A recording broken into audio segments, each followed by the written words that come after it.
Bismillahirrahmanirrahim. Assalamualaikum warahmatullahi wabarakatuh. Innal hamdalillah nahmaduhu wa nasta'inuhu wa nastaghfiruhu wa nastahdihi wa na'udzu billahi min shururi anfusina wa min sayyiati a'malina. Innahu may yahdihillahu fala mudilla lahu wa may yudlil fala hadiya lahu. Asyhadu an la ilaha illallah wahdahu la syarika lah wa asyhadu anna Muhammadan abdullahi wa rasuluhu la nabiyya wa la rasula ba'dah. Allahumma salli wa sallim wa barik ala habibina wa syafi'ina Muhammadin wa ala alihi wa ashabihi wa man ittaba'a hudahu ila yaumil qiyamah. Subhanaka la ilma lana illa ma 'allamtana innaka antal alimul hakim wa qur rabbi zidni ilma. Bapak Ibu Saudara hadirin ma'asyiral muslimin wal muslimat yang mudah-mudahan kita semuanya senantiasa dirahmati oleh Allah Subhanahu wa taala. Puji puji syukur alhamdulillah, marilah kita panjatkan kehadirat Allah Subhanahu wa taala.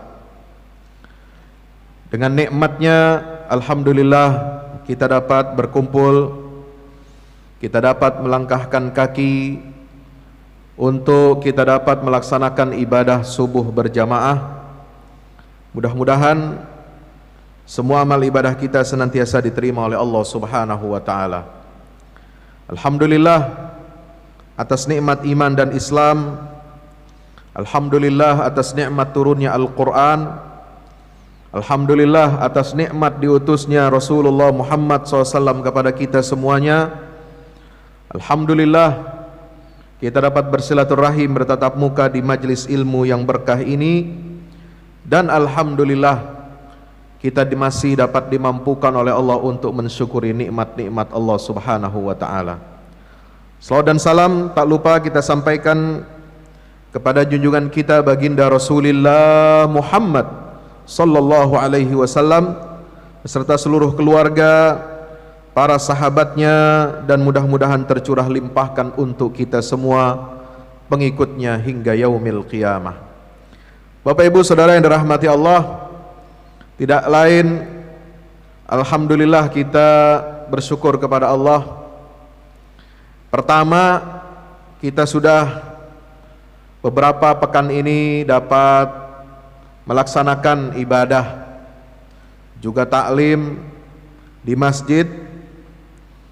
Sebab ini adalah satu nikmat dari Allah Subhanahu wa taala. Setelah sebelumnya beberapa bulan, 3-4 bulan kita terbatas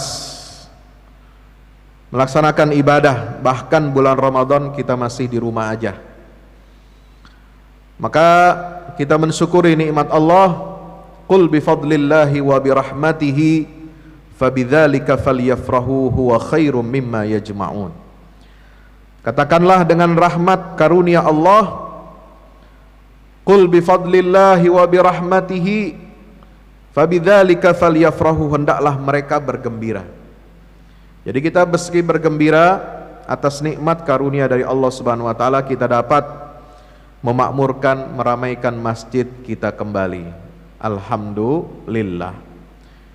Yang kedua, alhamdulillah kita bersyukur kepada Allah mendengarkan kabar yang sangat menggembirakan bagi kita kaum muslimin di seluruh dunia.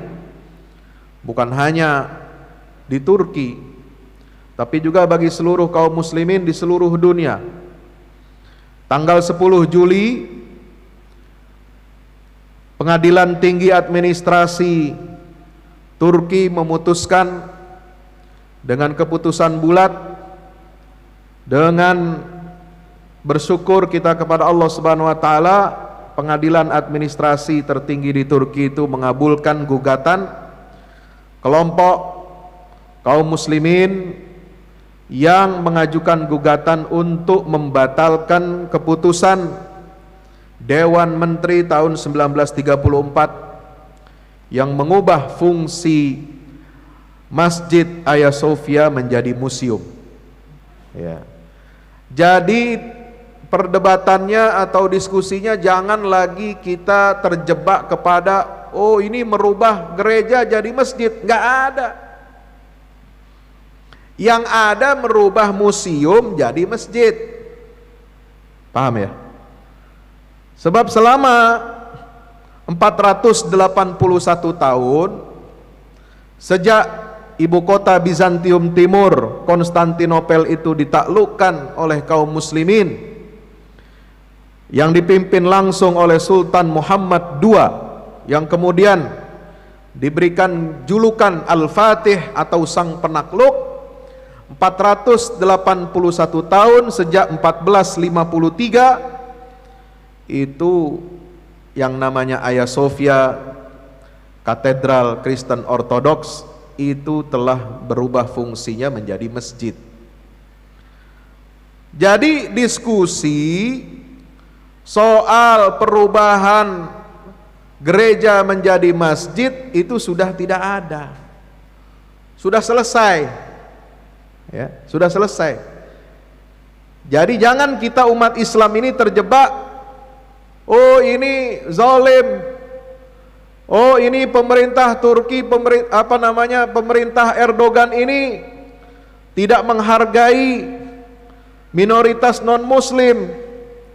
Oh ini bukti bahwa pemerintahan Islam, pemerintahan negara muslim itu tidak menghargai hak-hak kaum minoritas, mengambil alih, merubah fungsi gereja jadi masjid secara paksa. Tidak, saudara.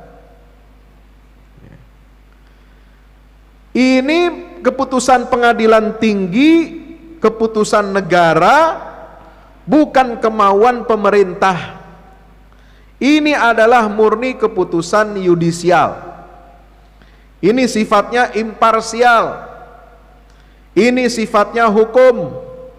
Mengubah status yang ditetapkan tahun 1934, yang dirubah masjid itu menjadi museum, lalu kemudian setelah pengadilan itu mendengarkan, melihat, menelaah bukti-bukti yang disampaikan oleh kelompok penggugat, maka mereka mengambil keputusan, betullah bahwa ini tidak boleh menjadi museum karena bertentangan dengan surat wakaf yang telah ditandatangani oleh Sultan Sang Penakluk itu pada tanggal 1 Juni 1453.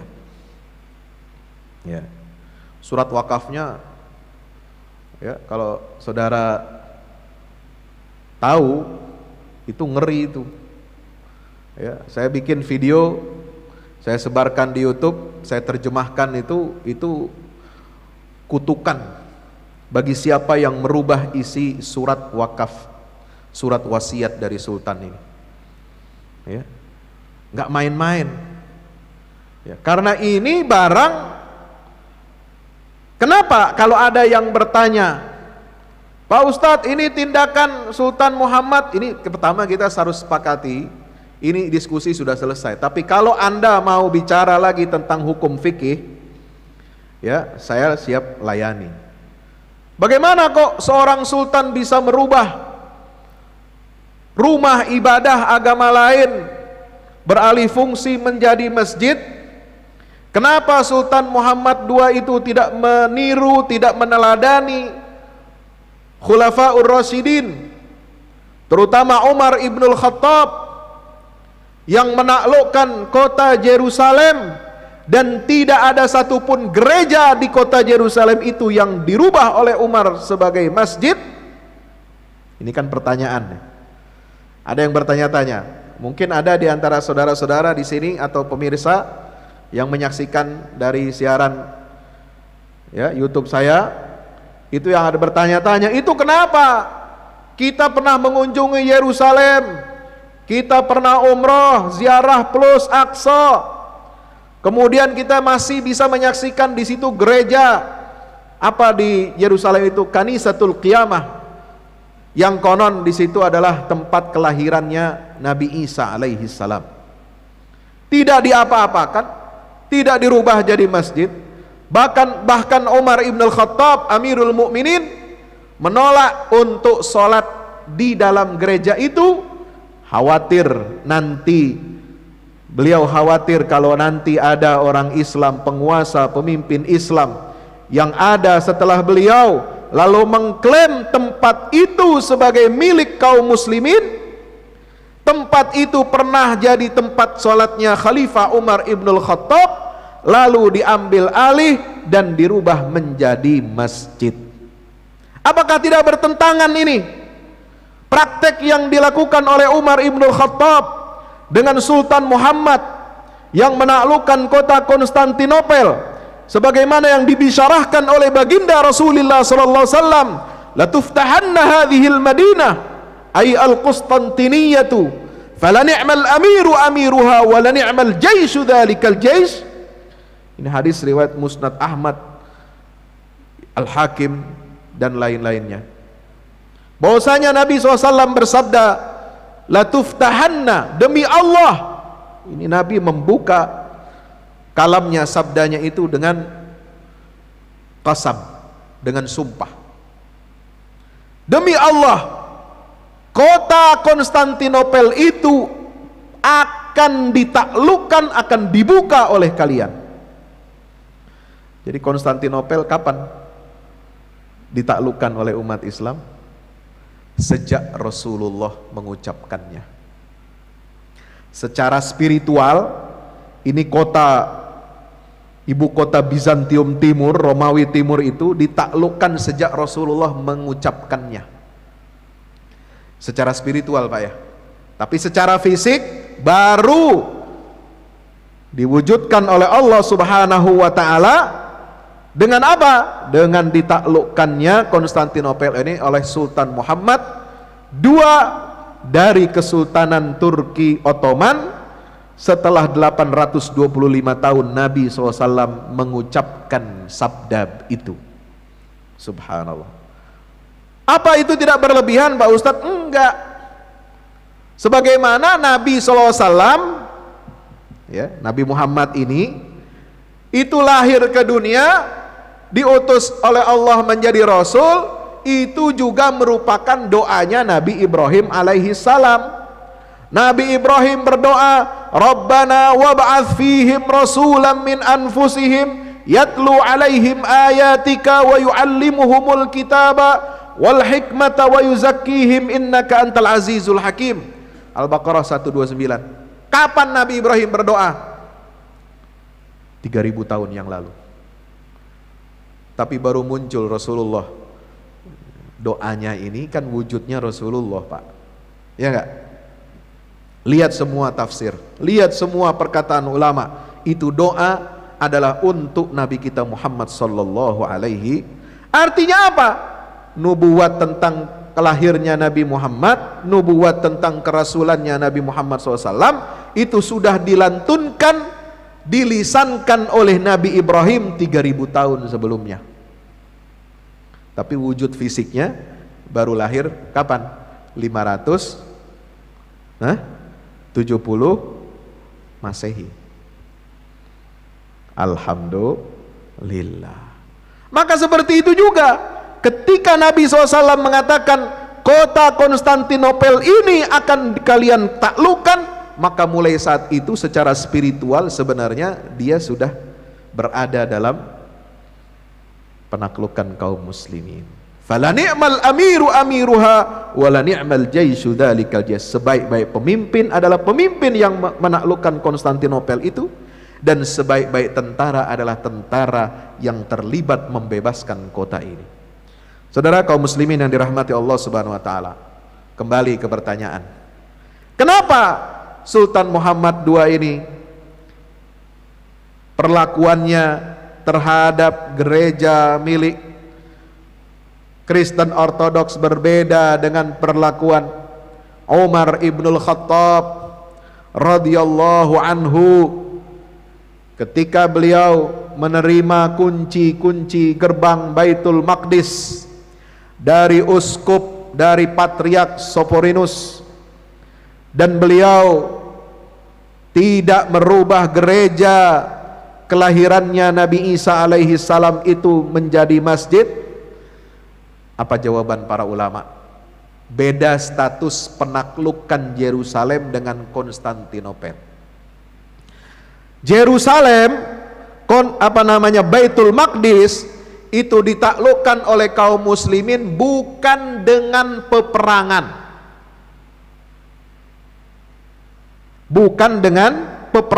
bukan dengan harb, tapi dengan cara sulh, perdamaian dan perjanjian.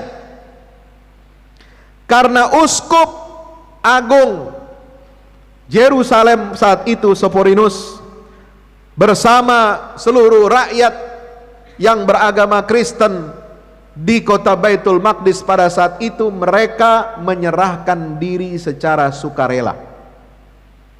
Tidak terjadi peperangan.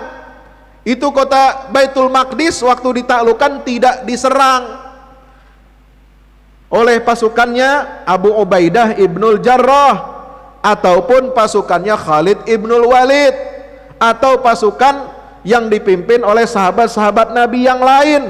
Setelah mereka beroperasi di negara Persia, kemudian menaklukkan satu persatu wilayah Syam, dan wilayah Syam ini jatuh ke pangkuan kaum muslimin di masa Umar ibnul Khattab, tidak dengan peperangan.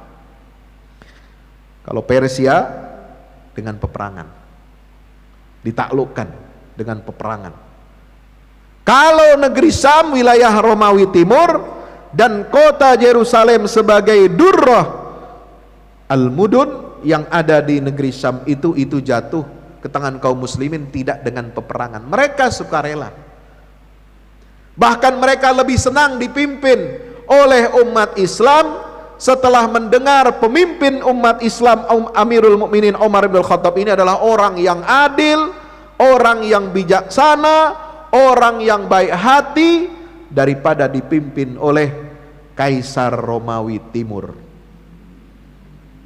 yang suka menindas rakyat Yerusalem itu sendiri.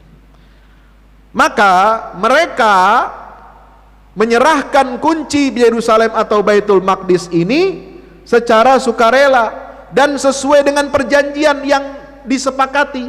Mereka maunya apa? Oh, rumah ibadah kami tetap berdiri, rumah ibadah kami tetap berfungsi, tidak boleh diganggu. Kami menggunakan atribut-atribut agama kami dibolehkan, dijamin kebebasan ibadah, kebebasan beragama di kota kami. Umar setuju. Jika disetujui oleh Amirul Mukminin, oleh pemimpin, oleh imam kaum muslimin, maka perjanjian itu berlaku sampai hari kiamat. Tidak boleh ada satu pemimpin setelah itu yang boleh mengubah kebijakan perjanjian yang sudah ditandatangani oleh imam, oleh pemimpin tertinggi kaum muslimin. Ini status kota Yerusalem. Gereja-gereja yang ada di Baitul Maqdis tidak berubah menjadi masjid. Berbeda dengan Konstantinopel, ketika akan ditaklukkan oleh Sultan Muhammad, beliau sudah mengirim surat, beliau sudah mengirim utusan. Apakah kita mau berdamai? Kalian menyerahkan kota ini, aku jamin kebebasan beragama kalian, aku jamin rumah-rumah ibadah kalian tidak akan berubah, semua diberikan hak-haknya. Tapi Kaisar Konstantinus 11 menolak, dan dia ngotot, kita perang, siapa yang menang di antara kita. Nah, gitu ya. Ini namanya Fathul Islami Unwatan. Dengan apa? Dengan perang. Jadi penaklukan yang dilakukan oleh kaum muslimin pada saat itu, setelah ditawari dengan cara damai tidak mau, setelah ditawari perjanjian damai tidak mau, setelah ditawari semua syarat-syarat hak-hak kalian akan dijaga, rumah-rumah ibadah kalian akan dijaga dengan baik, tidak mau, maka berarti mereka mengumumkan perang dan mereka berarti tunduk kepada hukum perang. Tahu hukum perang? Apa? The winner take all. Yang menang ambil semua. Betul? Itu hukum perang. Zaman klasik, modern juga sama. Amerika lo kira menang perang nggak ngambil semuanya, ambil dia walaupun orangnya masih ada, orangnya orang kita. Nih Belanda dia menang perang di Indonesia, dia ambil semua kekayaan kita, walaupun yang dipasang orangnya orang-orang kita, kaki tangan dia, ya kan?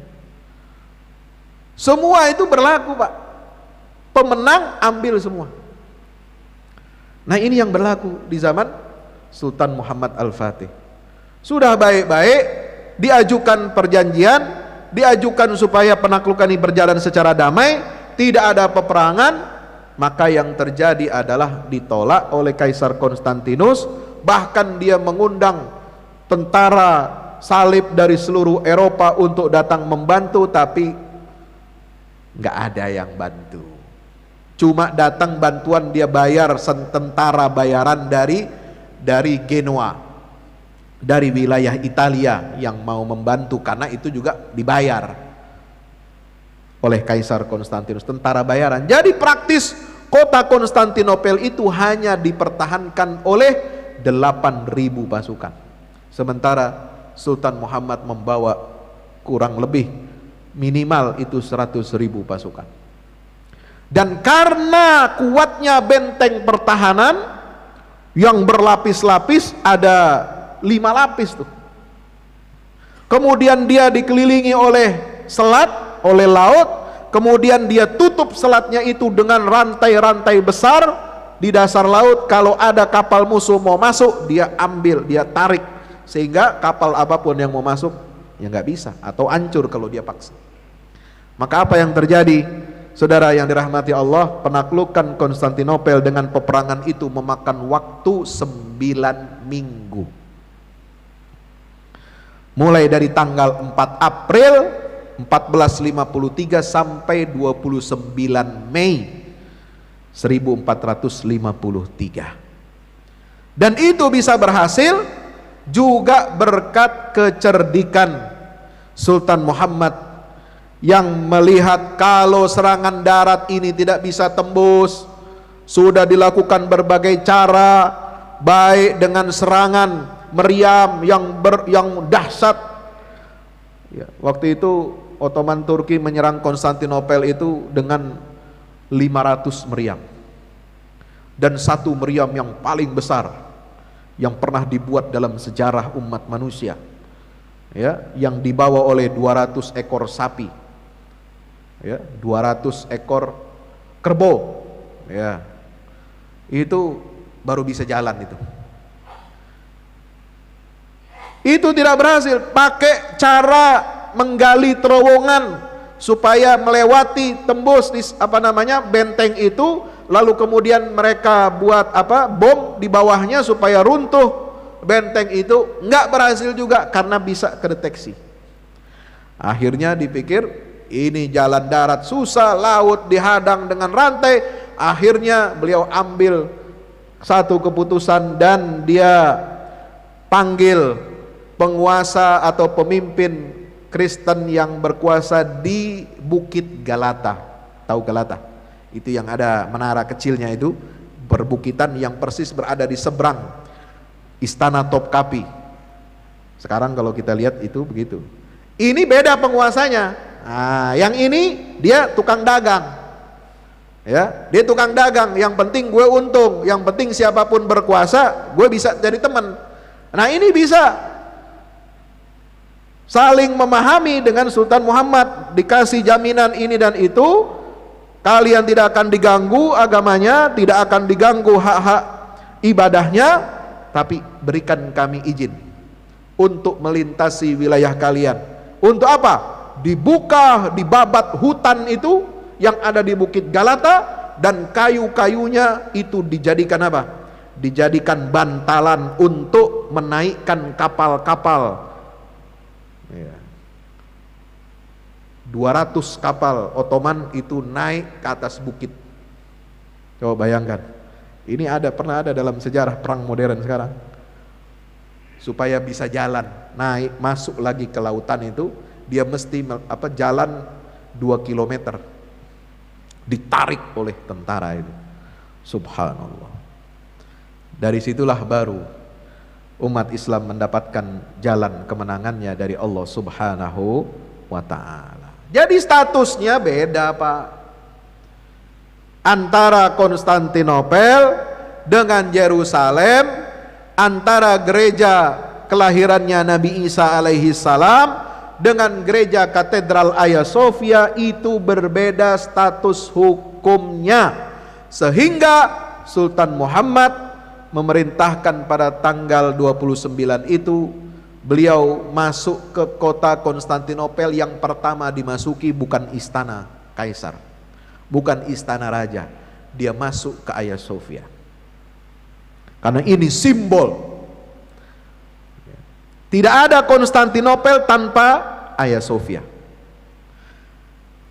Maka yang dimaksud oleh Nabi SAW dalam hadis itu, la tuftahanna hadhil Madinah, adalah kejayaan umat Islam, kejayaan Islam menaklukkan simbol Kristen Ortodoks, di mana Bizantium adalah merupakan ibu kotanya. Hagia Sophia merupakan jantung daripada Konstantinopel. Beliau turun dari kudanya, beliau kemudian berlutut, kemudian beliau ambil tanah di depan Hagia Sophia itu, lalu beliau buka serbannya dan ditaburkan tanah itu ke atas kepalanya, yang menunjukkan seorang pemimpin yang tawadhu. Dan itu yang menimbulkan decak kagum rakyat Konstantinopel. Orang-orang Kristen melihat tidak ada, belum pernah kita lihat pemimpin selama ribuan tahun di kota ini yang melakukan hal yang sama seperti yang dilakukan oleh Sultan Mehmed menaklukkan kota ini. Bahkan kalau melihat sejarahnya penaklukan kota ini, dulu pernah dilakukan oleh tentara salib tahun 1204, sama-sama Kristen, cuma beda aliran. Mereka menjarah, mereka membantai, mereka merusak rumah-rumah ibadah Kristen Ortodoks ini, makanya mereka benci. Jadi mereka ini nggak suka sama Katolik Roma, nggak suka sama Paus Vatikan. Jadi ketika Kaisar Konstantin 11 meminta bantuan kepada Paus Roma untuk mengirimkan pasukan, dan dia mensyaratkan, boleh, saya akan siap bantu, saya akan siap kerahkan seluruh tentara Eropa ini di bawah kekuatan Katolik, bendera Katolik Roma, saya akan kerahkan semua kekuatan dengan syarat gereja kalian berubah menjadi gereja Katolik Roma. Itu sudah hampir jadi. Ini kalau lihat filmnya, kalau lihat sequel dokumenternya itu 6 episode, ini panjang, dalam bahasa Inggris ada, sudah pernah ditayangkan di Netflix kalau tidak salah, ya. Itu sudah hampir jadi, itu perubahan status Kristen Ortodoks menjadi Katolik Roma. Sudah diteken, sudah tinggal ada peresmiannya, tapi waktu itu digagalkan oleh Patriark Gennadius. Gennadius ini adalah pemimpin kultural, pemuka agama Kristen Ortodoks yang sangat membenci Katolik Roma dan tidak suka mereka. Dia mengatakan di hadapan Konstantin 11, saya lebih baik cium sorbannya Mehmed, saya lebih baik tunduk kepada dia, Sultan Ottoman ini yang berkuasa di Adrianopel, di Edirne itu dekat Bulgaria. Nah, dulu sebelum pindah ibu kota Ottoman ini ke Konstantinopel, itu ibu kotanya di Edirne, Adrianopel, dekat Bulgaria, perbatasan Turki dan Bulgaria. Ya. Saya lebih baik cium kakinya Sultan Mehmet, saya terima sorbannya Sultan Mehmet daripada saya mencium tangan Paus Vatikan. Tunduk saya kepada gereja Katolik Roma. Enggak, sorry. Nah, makanya Bapak Ibu dirahmati Allah, itu digagalkan dalam sejarahnya. Gennadius ya berkoalisi dengan Sultan Mehmet. Sultan Mehmet melakukan penyusupan. Ini cerdas Sultan Muhammad II ini, bin Murad ini, cerdas sekali Pak. Dia memimpin langsung operasi intelijen untuk menggagalkan koalisi Katolik Roma dengan Raja atau Kaisar Romawi Timur. Dia koalisi dengan Gennadius ini. Dia buat gerakan yang luar biasa. Itu bisa menggagalkan. Ya, nggak jadi. Kenapa? Karena rakyat bersama Gennadius, umat Kristiani Ortodok. Gennadius ini punya massa, semuanya pengikut dia di Konstantinopel.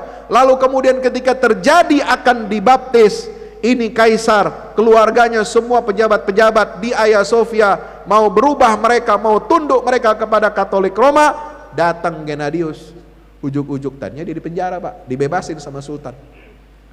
Ya, ujuk-ujuk datang, batal itu semua perjanjian, nggak jadi. Akhirnya Katolik Roma nggak mau ngirim tentara, ngirim pasukan ke situ. Subhanallah.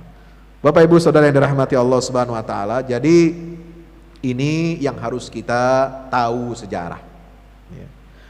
Maka kalau Sultan itu menjadi pemenang, kemudian beliau menguasai seluruh bangunan-bangunan yang ada di kota Konstantinopel yang dimenangkan dalam pertempuran itu, maka itu adalah menjadi hak pemimpin kaum muslimin untuk menggunakannya. Tasarrufnya itu seperti apa, itu menjadi kebijakan kemaslahatan seorang pemimpin.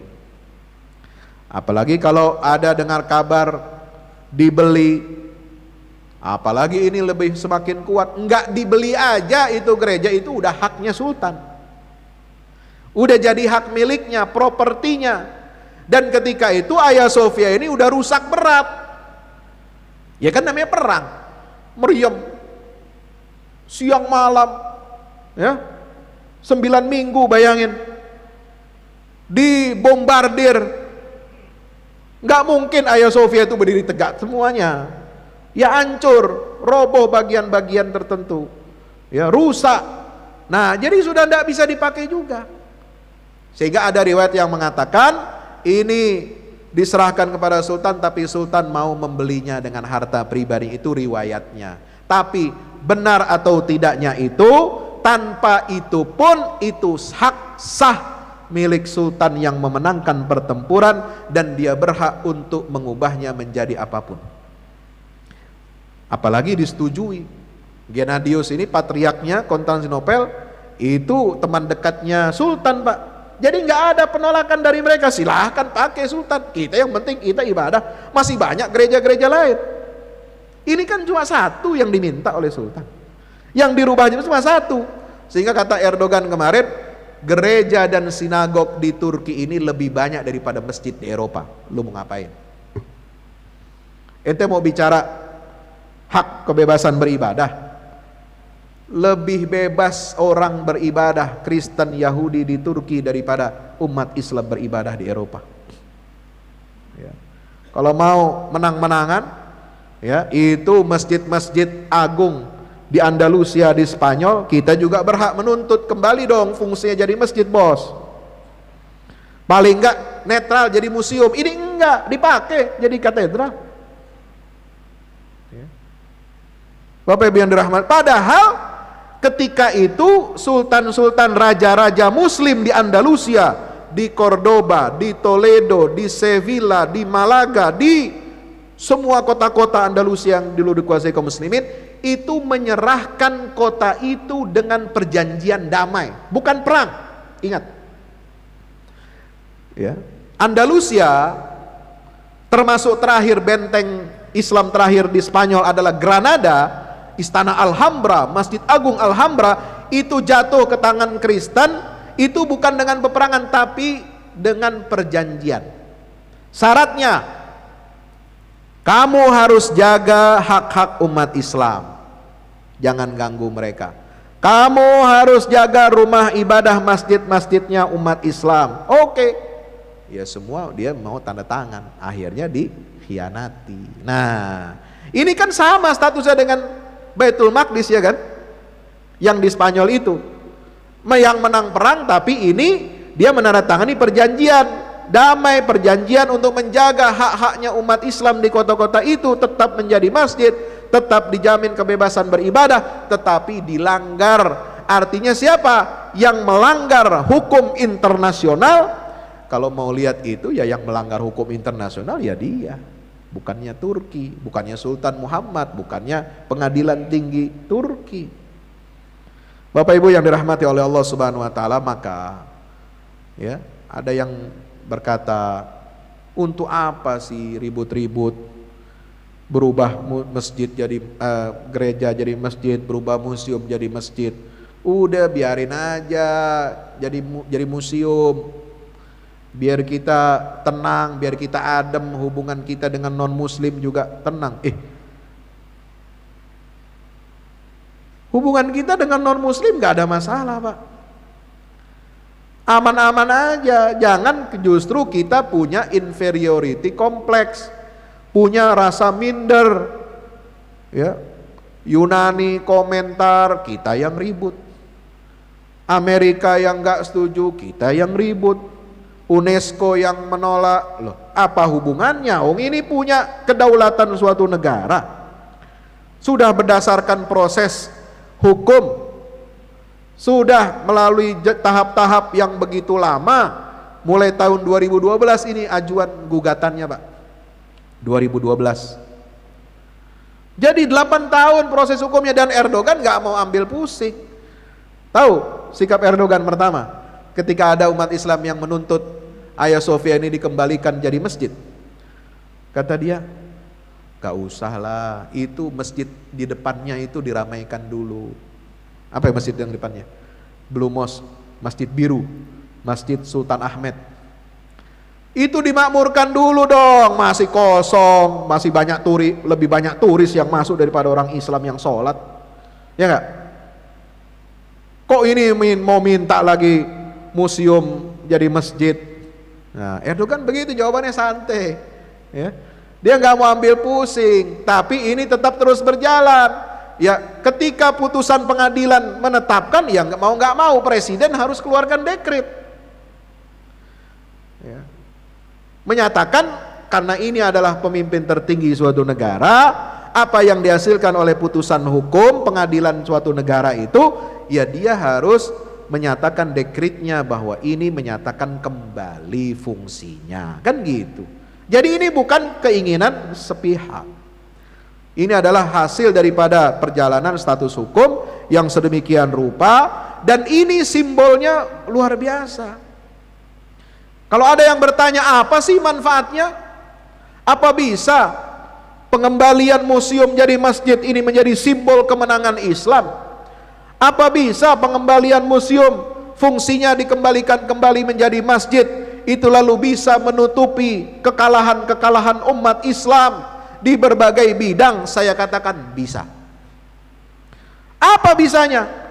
Apa hebatnya itu Hagia Sophia? Kok bisa dijadikan simbol kebangkitan Islam? Kok bisa dikatakan bisa kita menutupi kekalahan-kekalahan kita di berbagai bidang? Coba Pak, saya mau tanya. Ente udah kalah di berbagai bidang. Ya, ekonomi lu kalah. Militer lu kalah. Politik lu kalah. Ya, sosial budaya lu kalah dalam peperangan pertempuran peradaban ini. Ya kan? Umat Islam masih pakai masif menggunakan produk-produk ya dari mereka. Umat Islam masih nonton film-filmnya mereka, iya kan? Umat Islam kiblat politiknya masih kemana? Ke New York. Kiblat politiknya ke Beijing. Kiblat politiknya ke Moskow. Kiblat politiknya ke London, betul? Militernya apalagi? Ya. Apa yang tersisa sih? Ya. Udah semua kalah, terus mental ente juga kalah. Nah, kembalinya fungsi Masjid Hagia Sophia ini itu menutupi apa? Kekalahan kita secara mental. Ya. Ente udah nggak punya apa-apa, ente tinggal punya semangat mental. Ini mental juga ente nggak mau bangkit, udah innalillahi wa inna ilaihi rajiun. Lebih baik mati aja ente. Ya. Udah nggak punya apa-apa, semangat kagak ada lagi. Ibaratnya kan begitu. Ini mau apa umat Islam? Ya. Maka awal dari kebangkitan itu adalah sikap mental. Paham? Ya. Ketika Nabi SAW mengucapkan hadis, la tuftahanna hadhil Madinah, fala ni'mal amiru amiruha wa la ni'mal jaisyu dzalikal jais. Itu Nabi sedang memompa semangat spiritual umat untuk percaya diri, bahwa pasti suatu saat kota ini akan ditaklukkan dengan izin Allah Subhanahu wa taala ke tangan kaum muslimin. Betul? Ya. Nabi saja ketika mengucapkan itu, Pak, ya, ini hadis Nabi ucapkan waktu kapan? Waktu masa-masa selesai perjanjian Hudaibiyah. Umat Islam lemah, ya kan? Di Madinah masih lemah. Belum ada penaklukan kota Mekah. Belum ada mengalahkan Yahudi Khaybar. Belum ada Jazirah Arabia tunduk kepada kekuasaan kaum muslimin. Tapi Nabi sudah mengatakan visi jangka panjang.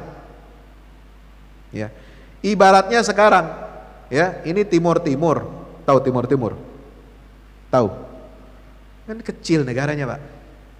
Kaya dia? Enggak. Lebih hebat dari Indonesia? Enggak, malah nyesel sekarang. Ya. Kemarin dulu mau lepas dari Indonesia, semangat. Setelah lepas sampai saiki begitu aja dia, kagak ada perubahannya. Ya kan? Baru merasakan penyesalan. Nah, ibaratnya Timur-Timur kota kecil, nih Madinah negara kecil nih, Pak.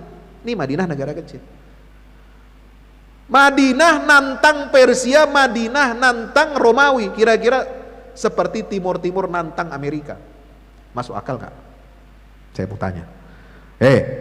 Gua bakal taklukan lo, kata Timur-Timur nih, kepada siapa? Presiden Amerika. Ketawa nggak Amerika?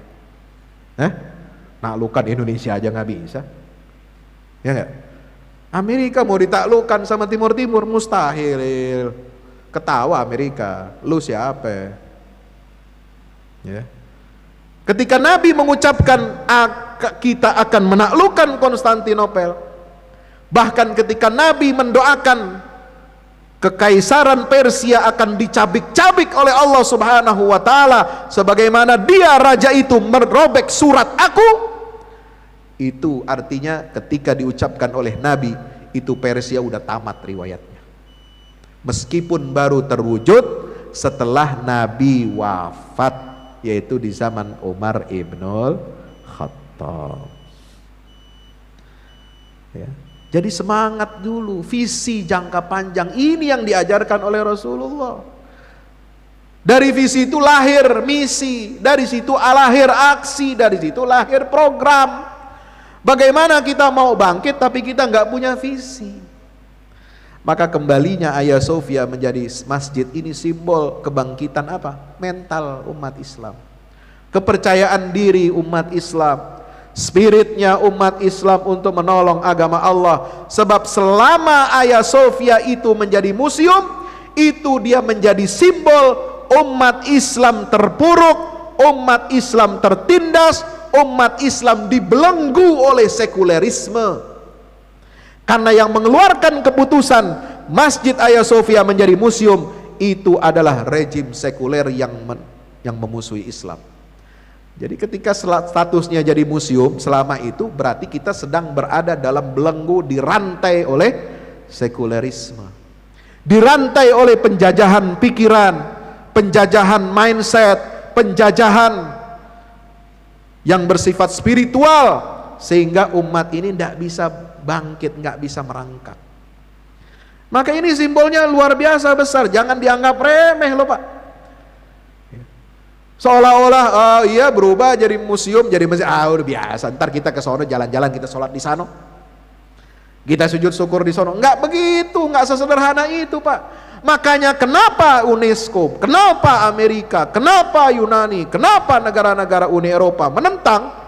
Karena mereka melihat makna di balik simbol itu.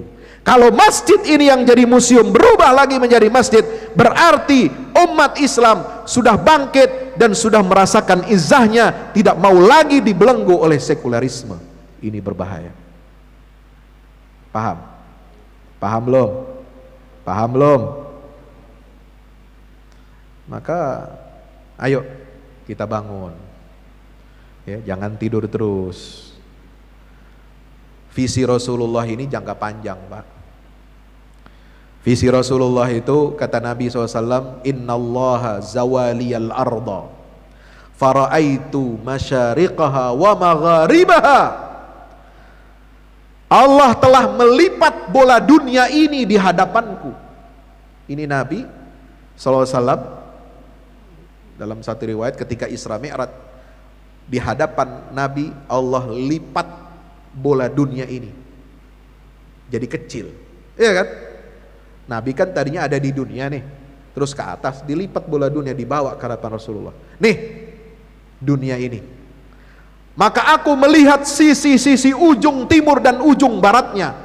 Wa inna mulka ummati sayablughu ma zuwiyali minha. Dan kekuasaan umatku nanti akan sampai ke seluruh penjuru timur dan barat, sebagaimana aku saksikan dengan mata kepalaku sendiri.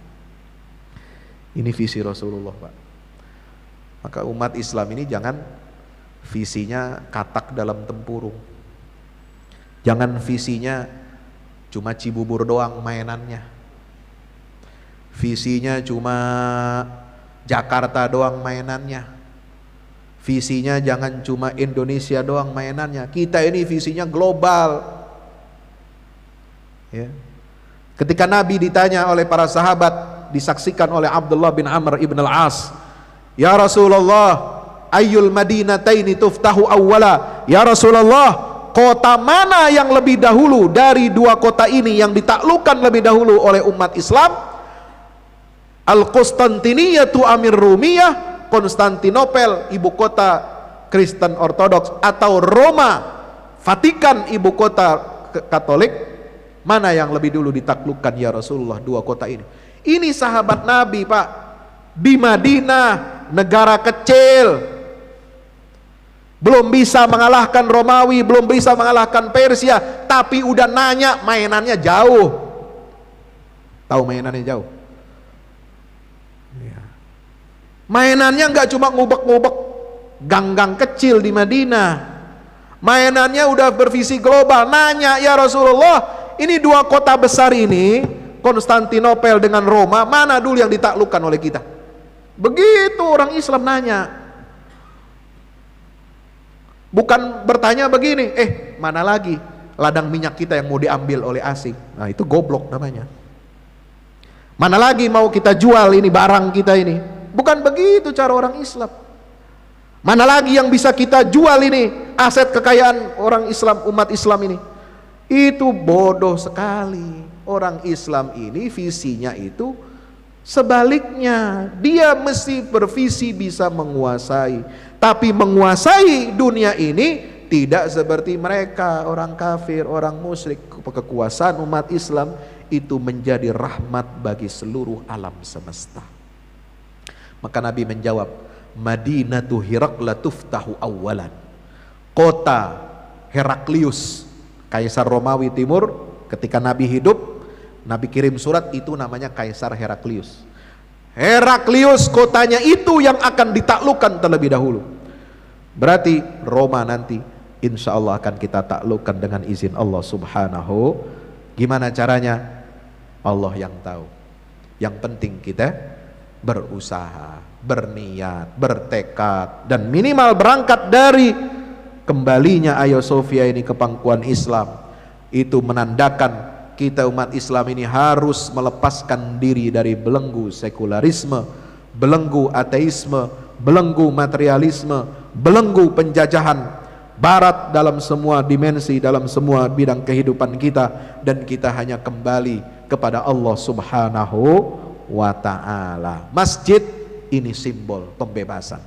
Maka dari Hagia Sophia sampai Darussalam kita harus menguatkan tekad kita untuk kebangkitan agama Allah Subhanahu wa ta'ala, insya Allah. Ini Darussalam, ini kubahnya udah kayak Hagia Sophia, cuma kurang gede, kurang tinggi, ntar digedein, insya Allah. Tapi jangan sampai ntar jadi museum, ya kan?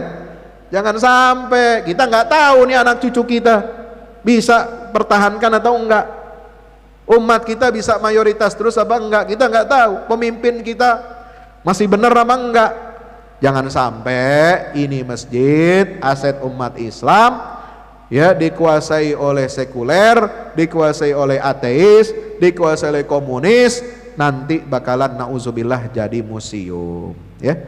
Maka itu mari kita berdoa kepada Allah Subhanahu wa taala di akhir kajian kita pada pagi hari ini, agar Allah Subhanahu wa taala memberikan kita kekuatan iman dan Islam, agar kita istiqamah dalam beragama, menjaga dinul Islam, kita istiqamah mengikuti petunjuk-petunjuk Al-Quran, sunnah Nabi SAW, mengikuti arahan-arahan para ulama salafus saleh, para ulama amilin, mukhlisin, mujahidin, murabitin. Insyaallah dengan kembalinya Hagia Sophia, mudah-mudahan Allah Subhanahu wa taala tebarkan cahaya hidayah kepada seluruh penduduk muka bumi ini, kepada kita umat Islam, untuk bangkit memerdekakan masjid-masjid yang masih berada di bawah penjajahan kaum kufar, terutama masjidnya Rasulullah sallallahu alaihi wasallam, yaitu tempat Isra dan Mi'rajnya Nabi, yaitu Masjidil Aqsa. Takbir. Allahu akbar. Allahu akbar. Allahu akbar walillahil hamd. Aqulu qawli hadza astaghfirullah li wa lakum. Wassalamu alaikum warahmatullahi wabarakatuh.